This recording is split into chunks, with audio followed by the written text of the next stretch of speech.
Good morning to you all, Berkeley Sangha in person and Berkeley Sangha online. As Linda said, my name is Eli. I'm coming from just over the bridge from City Center. And it's interesting coming here this morning. I realized that it is my first time here. And I've been practicing in this lineage for just under 15 years. Standing in the abbot's office, as I understand it, was warming in so many ways. I almost wanted to scrap this talk and just talk about warmth of lineage, looking at the pictures of Sojun Roshi, of Sanaki Roshi's beautiful mudra, and then on the altar, Reverend Curtis Fabens, whose Zagu that actually is, who taught me Zazen instruction. More context of maybe how I came to sit here. My teacher, Ed Sadazan, was ordained by Lou Richmond. This happens to be Lou's old black Okesa, who was ordained by Sojun Roshi. Greg and Linda, I have to give you a deep bow. As Linda said, they've been practicing with me from the start. Reverend Fain, first Tanto I ever had, I remember fondly and not so fondly of the first time I followed him around in the morning Jundo to offer incense to all the altars. Ji-ko is how I was taught. And I was wearing like Thai fisherman pants. I don't know if you're familiar with those. And it was my first time putting on an actual robe. So somehow I got the ties confused. And so we were standing at an altar and G-ko and my pants just fell down. Luckily, there was the robe there, but we managed to make it through. The altars received their incense. And then Linda, over the years, I've worked with her in many capacities, practice and work practice, particularly when she was the president. And my experience of you is just incredibly and wholeheartedly turning towards what's in front of you. In the busyness of the multitude of things that you had to do as president, watch you so many times just turn and meet people in such a wholehearted way. Also want to thank you. My role at City Center, actually at Olive Zen Center, would not exist if it were not for the diligent effort you contributed to that area of our work and growth. So thank you. All right. So there are many Zen teachings that I could express the way, and I didn't get any assignment, so I don't know if you all are in the midst of any studies. But rather than kind of trying to deliver something comprehensive or definitive, I wanted to just share a little bit about what I'm practicing with now and have been over the last few years. Coming into practice, a question that often came up when I'd go in for dokusan or practice discussion was, how's your Zazen? I don't know if anybody ever has interfaced with that question. And for the last few years, I've really been trying to shift that question to how am I taking care of Zazen? And what I've noticed is that when I take care of the conditions of how I practice, what I feed, what I do and don't do to my nervous system, that when I tend to that, something else gets cared for too. I've found that this is particularly important in these recent times with so many things that could activate or stir up one's nervous system. Too many to name, perhaps. And so this practice to me has been more important. And in doing so, I believe beginner's mind is more available. Not because I'm trying to manufacture it, but because the grounds are more hospitable.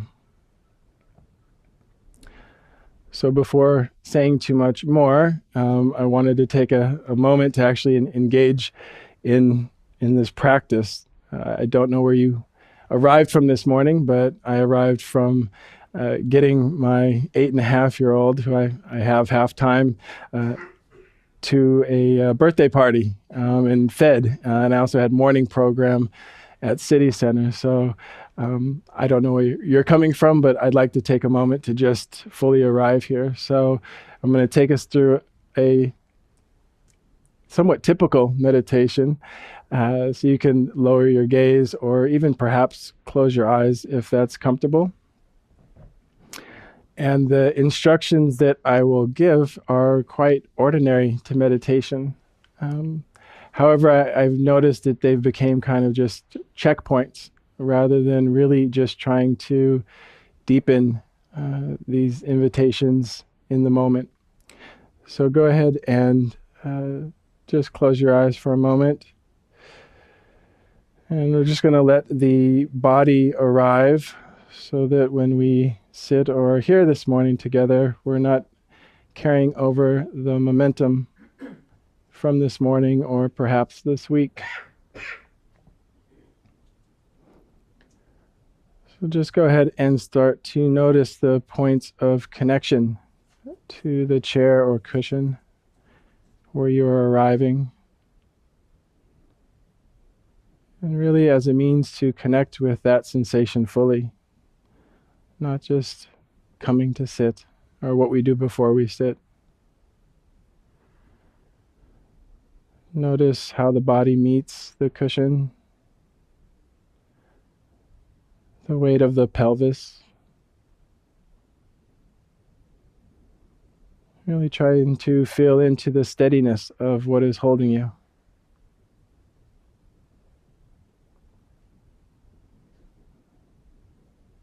You can bring your attention to your feet, whether they're flat on the floor or in a resting posture.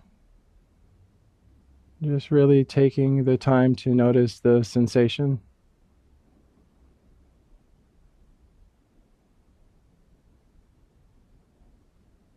Without changing anything, feel the length of the spine. No need to correct it, just to sense it.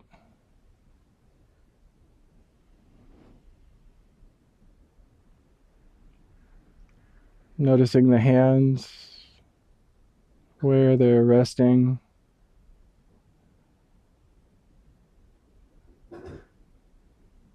Any warmth, coolness, or tingling.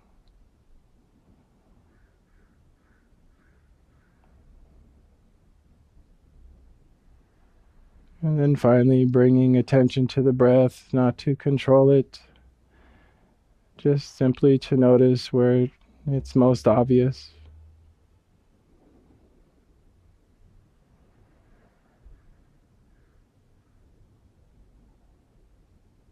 And we're not necessarily trying to settle, but just simply starting to notice, I am here now.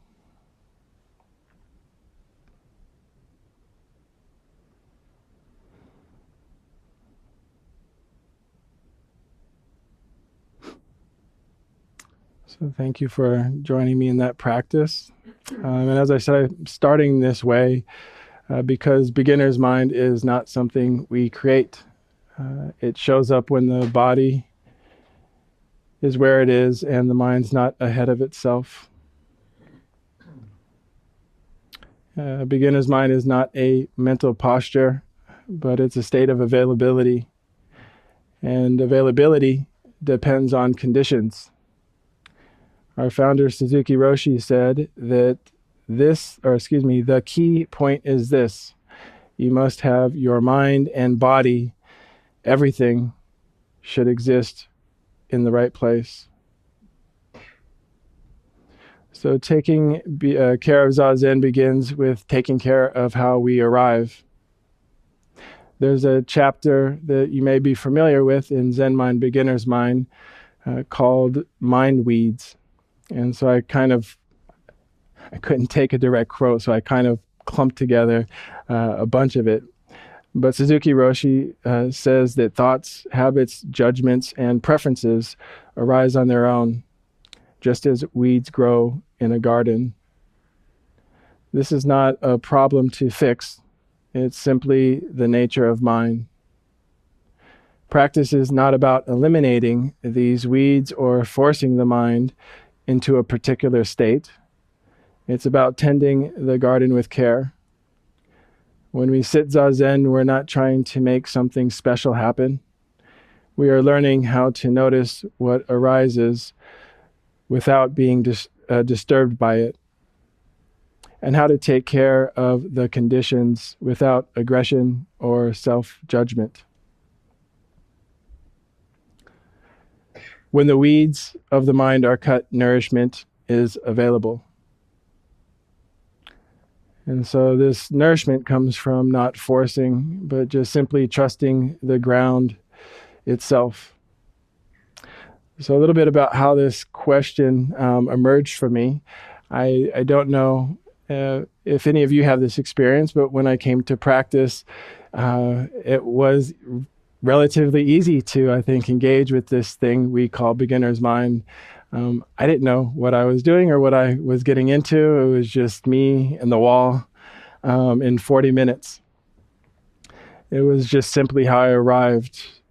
I didn't know what Zazen was supposed to be, so I didn't have many ideas of if I was doing it right or wrong. I did read Suzuki Roshi say, the most difficult thing to keep is our beginner's mind, or excuse me, the most difficult thing is to keep our beginner's mind in our practice. And as the years went on, I started to get more of a flavor for Dharma. I started to study precepts. I started to hold my life, my daily actions, through a different lens. And so conceptually, I understood beginner's mind more perhaps, but experientially, I more or less sometimes crowded it out by effort, by evaluation, by the desire to practice well, to understand, and even from time to time write talks. I've been living monastically or modern monastic in community for about the last 15 years. And so also Zazen just became a very regular part of my life. Over time, I felt that my sitting felt a little tight or effortful. And I realized it's not because I was failing, and it wasn't because something was wrong with my practice. It was often because I had not taken care of the conditions for sitting.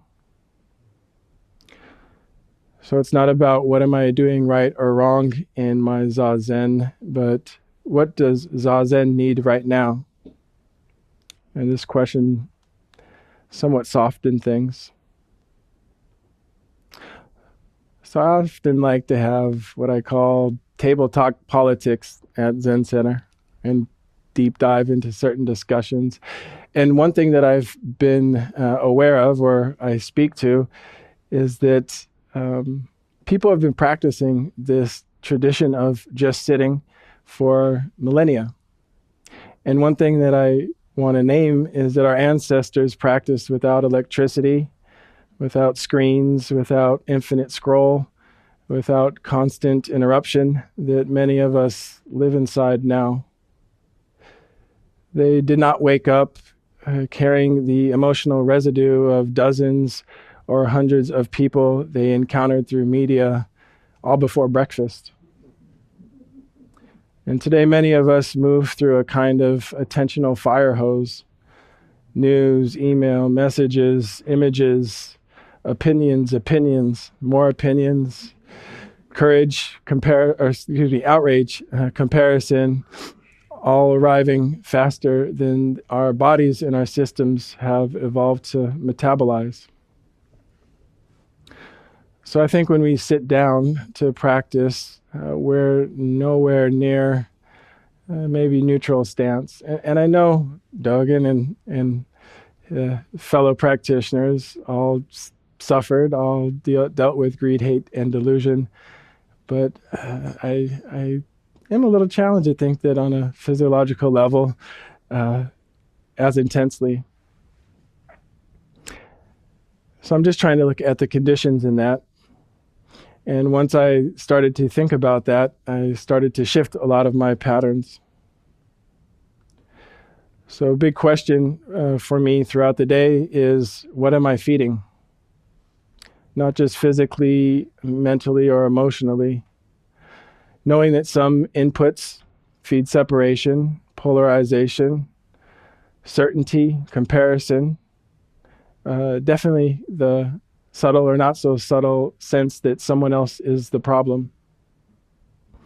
Other inputs in Sangha might nourish connection, presence, complexity, embodied relationship, or the capacity to stay with things when they are simply uncomfortable.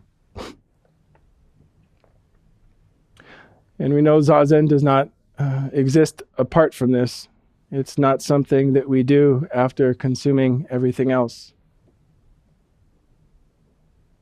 It's one of the few places in this planet, in this lifetime, where we stop feeding the machinery for a moment and let our systems reorient. And if we don't take care of this, Zazen can quietly become another self-project, place to evaluate ourselves, optimize, or feel behind.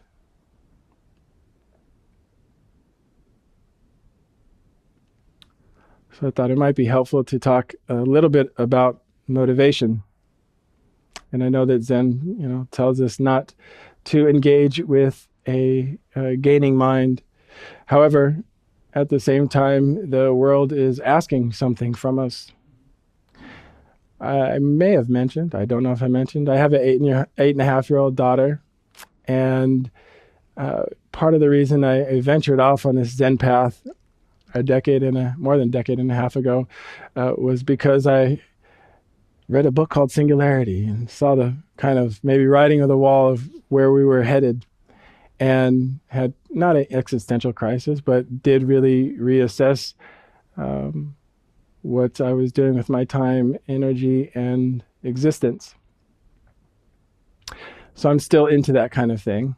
And obviously we're at somewhat of a crescendoing moment. But all that to say is that I wonder about the future of education, how antiquated it currently is. And so in my little studies and whatnot, I came across a panel and an educator, a very esteemed educator from the Brookings Institute, which is a think tank, if you're not familiar, was posed a question, given where we're at, like, what do kids need to know? Where is the future of education? And she said that the core capacities that young folks would need moving forward are the ability to navigate their internal world. The second was the ability to be in meaningful relationships. And the third, the ability to adapt in an ever-changing world. So just those three things. Not a long curriculum, but not just those three things. And I'm not offering this as proof of anything, but these are goals to chase, but these are qualities that mature over time in practice. I mean, these are, I think, for me at least, the qualities that are actually being practiced. So in a practice that takes care of Zazen, what does that actually look like? In one sense, it's less analyzing and more tending. Sometimes as we started, it's being very intentional about a breathing process before you come into the Zendo. As Suzuki Roshi said, our mind and our body have to be in the same place.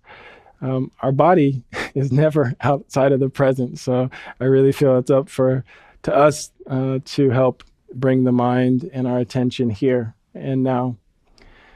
It's been really helpful over the years to very intentionally stretch before I make it into the Zendo, a practice I picked up from Reverend Fain over there. It's been very transformative.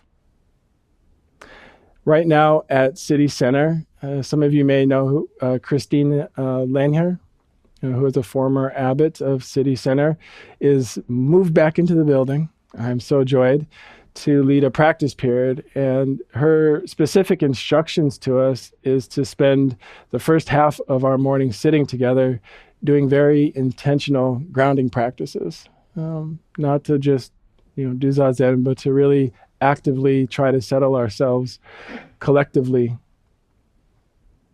And so letting the body arrive fully before asking the mind to settle.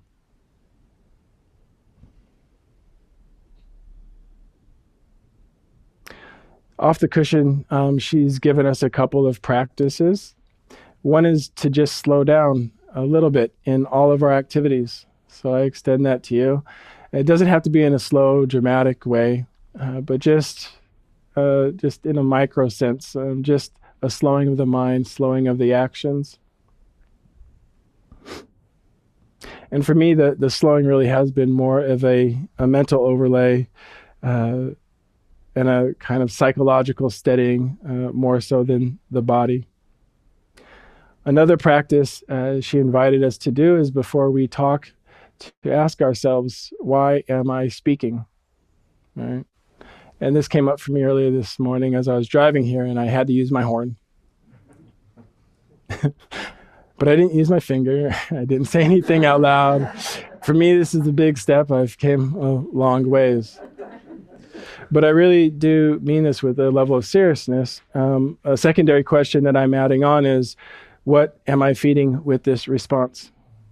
And if we can start to watch how we're engaging this way, it really has it shapes how we sit. So I wanted to, some of you know, I'm a little fascinated with bubbles. And yeah. Oh, by the way, when we get done here, there's a bag of them out on the tea setup, a little Dharma, satchel, I call it, full of them. And I, invite you all to take some. And if you don't want to use it, you can pass it on. But I wanted to take a moment to talk about thoughts, because we have them when we sit in Zazen, and how we can take care of them. And so I'm going to use bubbles as a visual metaphor, just to put them in the room. I've been using them for, almost a decade to teach mindfulness to children, assisted living, in the more recent years to teach Zazen instruction. So if you want to come to a half-day sit or Zazen instruction, you'll get the full bit, so to speak. But just to say, right now we're going to act as if bubbles are our thoughts. They all come from maybe the same source or solution. They arise through the accompaniment of our breath. And they vary in size. They drift different ways. Some linger. Some swing back around, hit you right in the face. Some disappear very subtly, sometimes before you notice them. And in Zazen, thoughts often become more clear, perhaps more articulate, more compelling. And that is when the temptation shows up. We blow bubbles and we start to get a little bit more, I think, in tuned and in sync with them. Sorry, I'm just trying to pick the, let me get more. I have to give it away here, Eli. But what we do is we eventually get very used to them, and then we want to pick one out of the air. And once we grab it, we hold it, we examine it, we might turn it around, we start to analyze our thoughts. We think about how it connects to another conversation, a teaching, or just in essence what we are feeling about it. And this is especially, I think, or happens to me more and more I practice, the more and more I sit with the teaching, and the mind is more quiet, more capable, and wants to do something useful. So we tend to dig into our thoughts. And what I want to say is when a bubble is floating around, it's transparent. So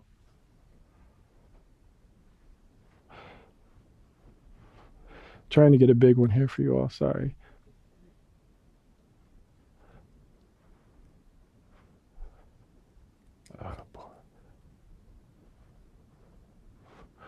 right, we're just going to have to go with this, and you'll have to trust me. I was trying to get a bigger one enough so that you can see that when you look through a bubble, you can see right through it, just as if it was glass. However, when you catch a bubble, just using this for a bigger size, I'm going to roll it to you here. What do you notice about what? Look through the bubble and tell people what you notice. It's got little bubbles in it. Oh, it's got you in it like multiple times. Upside down. Upside down. Yes, that is what I was looking for. So when the bubbles are by themselves, undisturbed, you can see right through them. And in a sense, when you go outside, you'll recognize that the sun reflects on the outer layer and the inner layer of the bubble. And I look at this somewhat as like the relative and the absolute, the two truths. When we grab the bubble, however, it becomes kind of concretized and you see things upside down. It stops floating, it becomes an object. And our relationship shifts from awareness to management. So again, Zazen is not the place where we come to solve problems. It's the place we learn how to not interrupt the flow of the mind. And it does not mean thinking is bad. I encourage you to have a practice of contemplation where you do grab bubbles. I really find purpose in that for reflection, analysis, and insight. But Suzuki Roshi said, try not to attain something. When you do try to attain something, you have your body and your mind. When you do not try to attain something, you have your body and your mind. But when we pick up the habit of grabbing thoughts during Zazen, we train ourselves to keep intervening even when nothing is wrong. So taking care of Zazen means learning when to let the bubble float, to see it clearly without grasping or grabbing it. Suzuki Roshi also said, when you try to attain something, your mind starts to wander somewhere else. So on this point, I'd like to share another practice, which I'll invite you to do.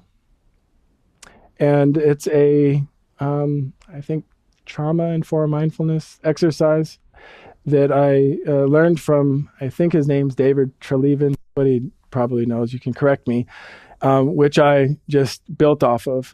So I'll have you try it in a moment, but want to explain it to you.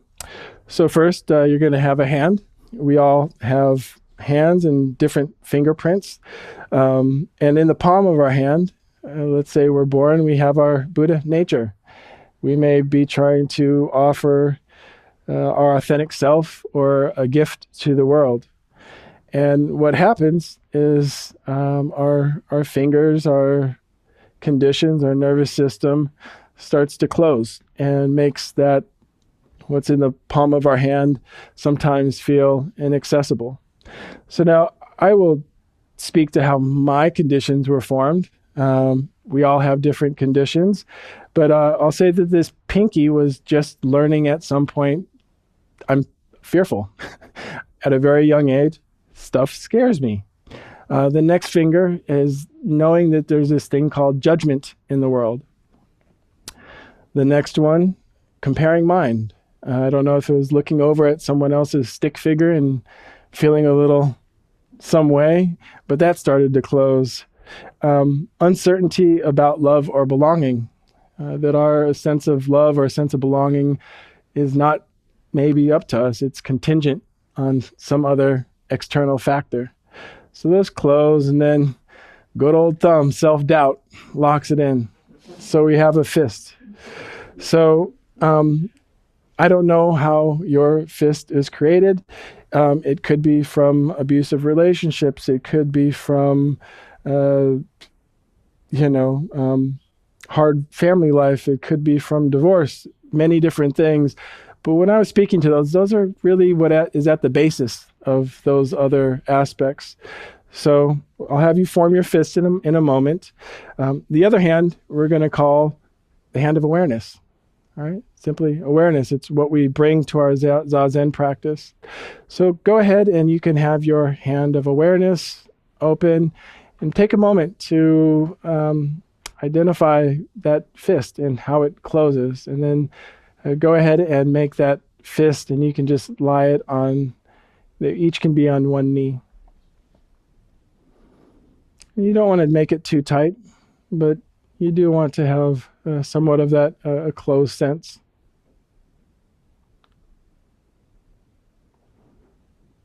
And so what you're going to do in a moment is what we tend to do. We tend to notice I have covered up my authentic self, my Buddha nature.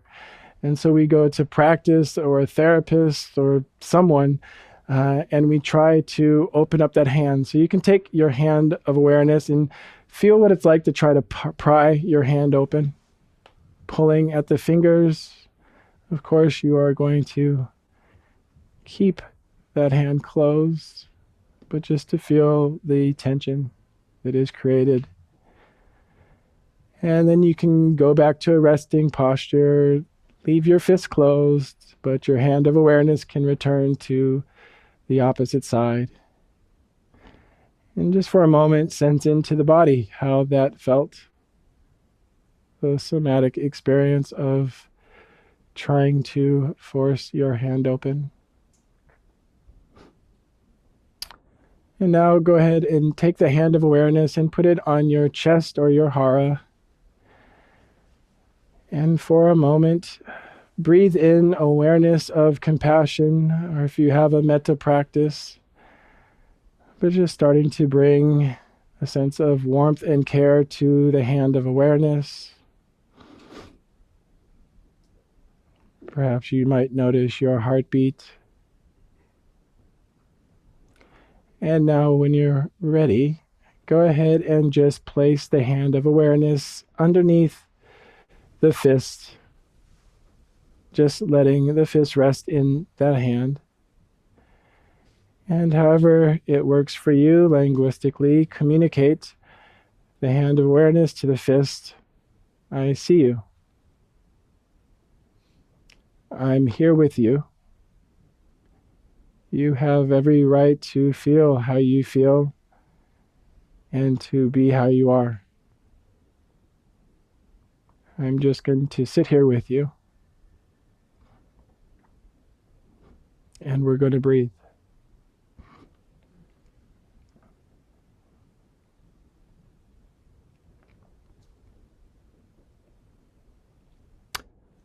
So when you're done with that moment, you can go ahead and return to whatever posture you'd like. Exercise brought up for me is how often in Zazen I am pulling. I am trying to get at something or catch the bubble. When we sit with things like fear, judgment, uncertainty, the comparing mind, and bring apart about love, a sense of being with, something loosens, something becomes more possible. So this exercise helped me with a perhaps stronger conviction, felt sense of the possibility of sitting with these things as we experience as hindrances. And the same thing applies to 5 hindrances. Doubt caps it up, for those of you who are familiar with them. When the hand is closed, our Buddha nature, that offering to the world, or our authentic self can get harder to access. And when the hand softens or opens again, nothing actually had to be eliminated.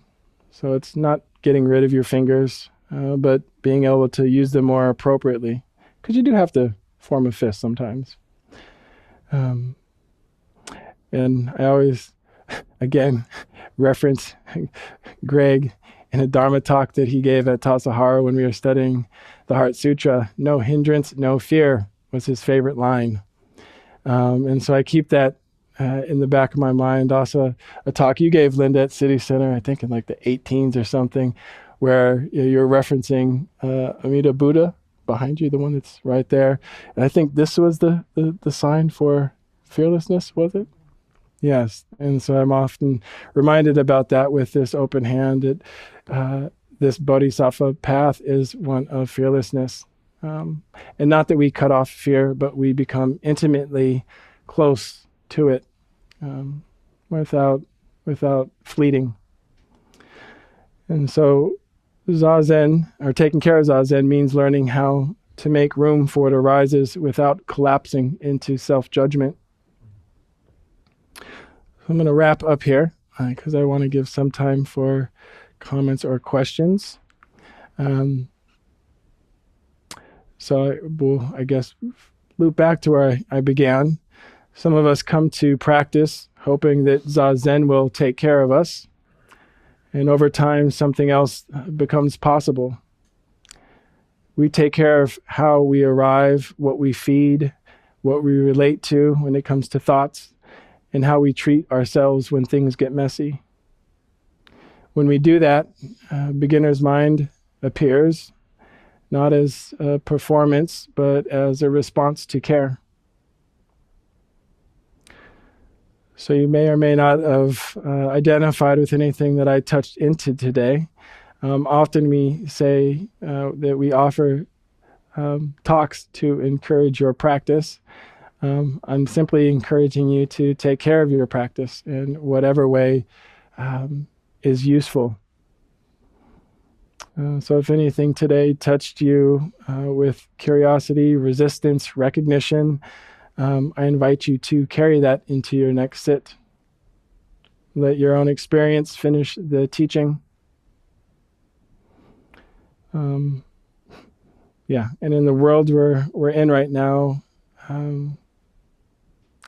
remember that you can touch into that moment with a sense of open-heartedness, care, and your whole heart.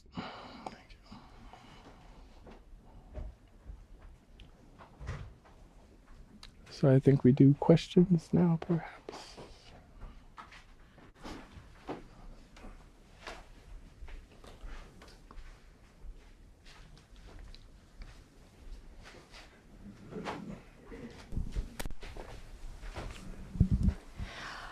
Eli, I'm so excited to hear you this morning. I just enjoyed what you said and would love to catch bubbles from you any old time.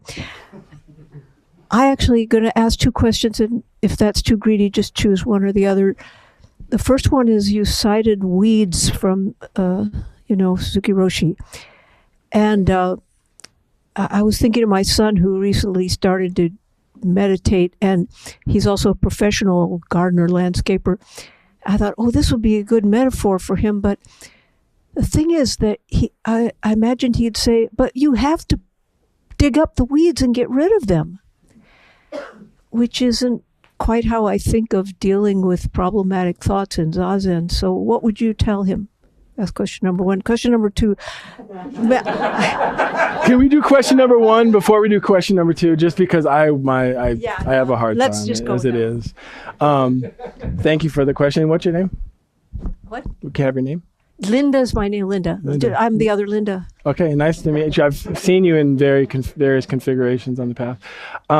There's a great book in the Becoming Yourself that I'll reference where he talks about garden. But to your question, I think that in landscape, yes, you have to dig up weeds occasionally.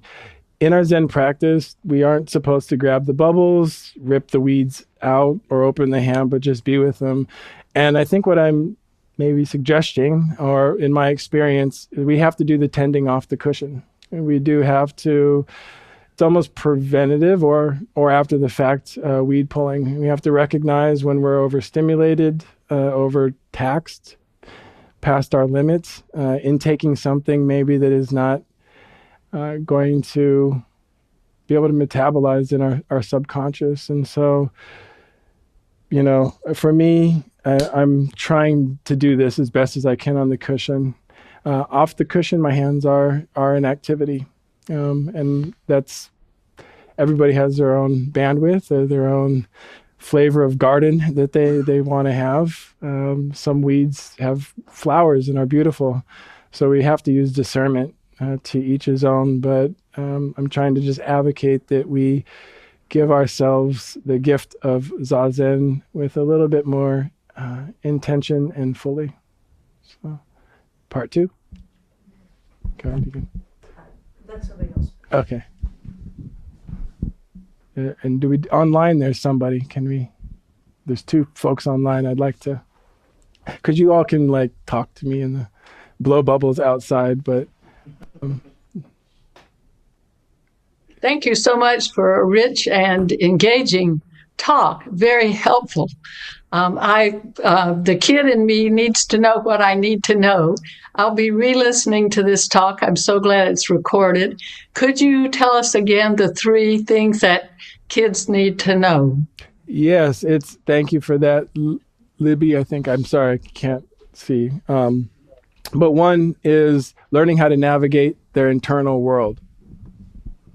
So just figuring out what's going on here, how to be in meaningful relationships, not just relationships, but meaningful relationships with other people. I would add in with all things. She didn't say that. I'm saying that. And then the last one is how to adapt in the ever-changing world. Thank you. Mm-hmm. Thank you for your question. There's another person on here. I don't know. Do you need Anna to? Hi. Oh, I guess it's going. Thank you so much for this amazing talk. It kind of goes basically what I do every day in my practice because I don't have the time to sit Zazen every day. Also, Zazen sometimes is triggering for me because, trauma survivor. But so what I remember what Suzuki Roshi always said is continuous practice. So I try to check in with my breath. Last 6 months, I set a goal that I want to make my breath my dearest friend. Mm. It's always with me. It's been there since I took the first one, and it's going to be with me until I die. It's always with me. It's right under my nose. Mm. And my breath goes to every single cell of my body. It can provide you feedback. So that's one. But I have a short story about weeds and Green Gulch a couple of years ago. Was my first time doing any kind of retreat, and we're trying to get rid of all those weeds leading up to Suzuki Roshi's memorial on that pathway. And so the day first, I was fighting with those weeds. I was just pulling them out, and somebody showed me to dig in. And when you look underneath ground, there's one root, the main root that goes on the ground, but the weed also has this little backup root in this little hard earth, like almost rock. Mm. So that's survival. And so I started to dig deeper, and I literally started talking to these weeds, and I said, you're not going to be wasted. Nothing is wasted. So I think the weeds in our minds, what Suzuki Roshi is referring to, is that we use it as fuel. Because everything has a purpose. Nothing is ever wasted. So I stopped fighting with those weeds, and I literally just started telling him, you're going to go somewhere else. You're going to be compost, or you're going to go to here and there. So I think same thing with our problems is that oftentimes I try to get rid of it, but you can't really get rid of anything. So I'm so sorry for long comments, but I'm very excited to hear you, and I'm, of course, going to be listening to your talk over and over again. So thank you so much. Kabir, thank you for that beautiful sentiment. I have nothing to add on that, but I'd like everybody online and in here, just, take a deep breath to that. Take a deep breath. That thing that is with us from birth till death in each and every cell. And your comment inspired me too to remember that, even though, all these root causes right now may be showing up for me as like a divorce or, this or that they're really tending to the root of these things and befriending them, that there's so much richness there. So thank you for your comment. You're welcome. Thank you so much. And relaxing your hands, it's the most powerful thing. Yeah. Just it's right there. Thank you. Thank you. Thank you. Thank you. Thank you for your talk and for Bubbles. My name's Shori. I was really struck by how you kind of called our attention to the very reality of our world is very demanding as far as how pervasive tech is and screens and all those things. And I'm very sensitive to tech. I get headaches very easily from blue light, things like that. My question is working with sort of that reality of this mind body, and then it can be a thought that then gets very sticky, and then it's like there's a tension between this reality, sensitive body in a demanding world, and I can have a thought that then can really spin how any interaction with technology goes or doesn't go, or what I do or don't do. And I'm curious how you sort of navigate those tensions, or if you maybe don't even experience that tension. And thank you for your question. Meaning more like whether or not to be engaged or to take in, things like media, the news, and so on and so forth. It can manifest as a lot of resistance, and I think sometimes there's wisdom in it, and then sometimes I'm not as sure. Thank you for your question. For me, and maybe my point of view, is really how individual we all are in terms of what our bandwidth is, how much something like blue light stimulates us, obviously how that engages with our history. It's kind of like, sprinkling things into the cauldron, and different spells may arise, or it might just be sitting in the brew. For me, I am very susceptible to emotion. If any of you come and emote me later, I will feel it. Very susceptible to the emotion-rich and strong nature of how news and how things are pumped out to us. So I try very hard because I also am stimulated by it, right? So it's this weird push and pull.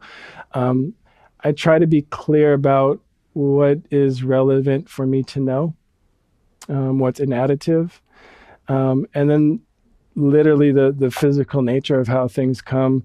I have to be very careful about watching like live news. Reading something is a little bit easier. My personal kind of go-to, if you're curious about like the news realm, would be like someone like Amy Goodman, if you know who she is. It's just very straight detail, even like hard stuff. I know she feels certain ways, but it's not over the top and in my face. So, it's a lot of being honest with myself and checking into the body. So I don't know if that meets your question, but you have to trust what's real. And if someone else can do full blast scrolling, good for them. Be honest about what your body and mind are capable of facilitating. Thank you. Thank you.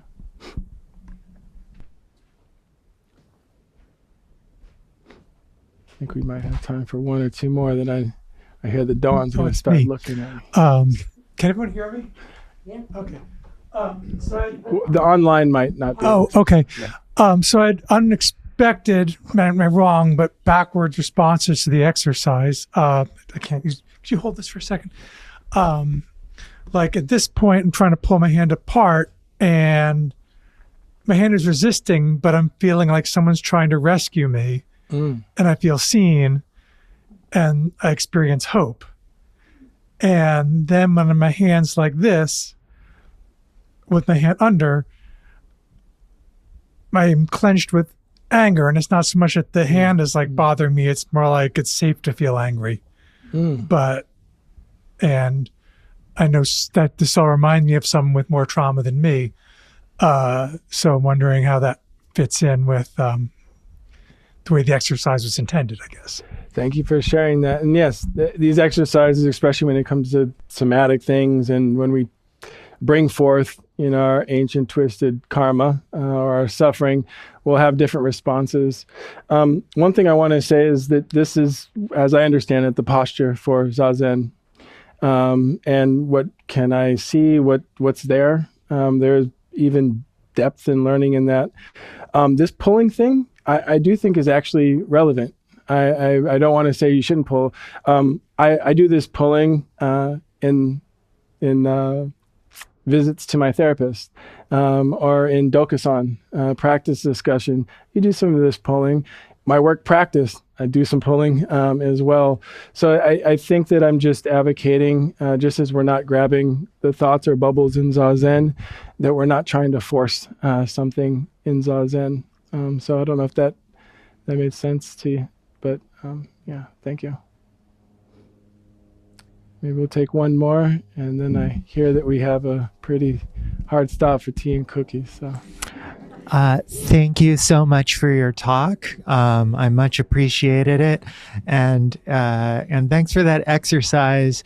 I feel like I've used my hands in the same way to complain in Dokusan, being like, I'm holding on, and I keep trying to like drag it, so it's very it very much touched me. I guess my question is, sometimes I feel like I find myself so caught, it's one level more where I can see myself holding on. And I go, oh no, how do I stop trying to shove my hand? And I wonder if you have any response to that. Yeah, for me, thank you. What's your name, by the way? Sorry. Marley. Marley, thank you for the question. Yeah, it's how much awareness can I put towards this tendency to pull, this stuckness.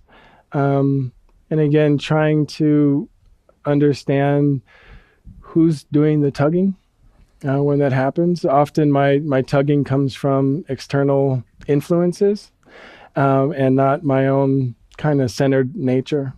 So I don't think, again, there's not a set art, and we are going to have our fist and, not even have the pulling, but maybe another additional capping. And it's, from my experience, just bearing witness to that with my breath and trusting that my body maybe will start to metabolize or find its way forth is when I tend to have some loosening. And there's many times where it just goes because another thought or another wave of emotion comes forth. So continue with your best effort. Thank you. Thank you. All right, dear Doan, I think that's our cue.